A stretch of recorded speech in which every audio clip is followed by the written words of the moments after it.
There's a lot happening in Palestine right now, so I want to talk through a few points. As a lot of us have seen, early this morning, Palestinian resistance fighters in Gaza began mobilizing and infiltrated the Israeli settlements surrounding Gaza Strip. These are Israeli settlements outside of Gaza in the state of Israel, and obviously because Gaza is under military blockade, Palestinians are not allowed in these areas outside of Gaza. But Palestinians managed to break free from this prison known as Gaza and took control over these Israeli settlements built on stolen Palestinian land. So these Palestinians aren't necessarily invading Israeli land, they're simply returning to their own land. This was extremely unexpected. Israel had no idea, but now Israel has officially declared war and has begun attacking Gaza with missiles. Now, the main point I want to communicate, I've said this before and I'll continue to say this, Palestinians have the right to resist. Whether today, tomorrow, or the day after the occupation began decades ago, Palestinians have the right to resist. That is a fact. It is non-negotiable, and if you disagree,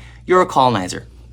This is not the time for people to sit around saying they have the right to resist, but Palestinians have been living under Israeli occupation for more than 75 years now. This year alone, more than 200 Palestinians have been killed by Israel. Thousands of Palestinians are wrongfully imprisoned by Israel. Every day, Israel continues to demolish Palestinian homes, steal Palestinian land, steal Palestinian water, destroy Palestinian agriculture, restricting Palestinian movement through checkpoints and the Palestinian identification system, preventing the millions of Palestinians outside of Palestine from returning to their home, not even mentioning the amount of Palestinian blood that has been shed since 1948 up until now. The list goes on. The Israeli government has clearly stated time and time again that their objective is to ethnically cleanse Palestinians from that land. So when Palestinians finally have the opportunity to come together and resist, they have the right to do so. You literally cannot look at what's happening right now and exclude context and background and the history. You cannot look at this and say, oh, Palestinians are the ones who started it this morning, so Israel has a right to defend itself. Or that Palestinians should resist, but not like this, though. And if you think that way, and I'm being dead serious when I say this,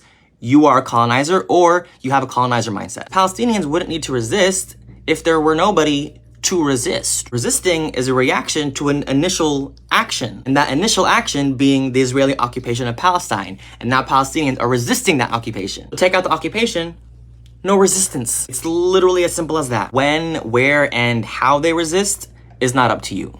It's not your place. Until you live the life of a Palestinian, you have no right to speak. Palestine has the right to resist.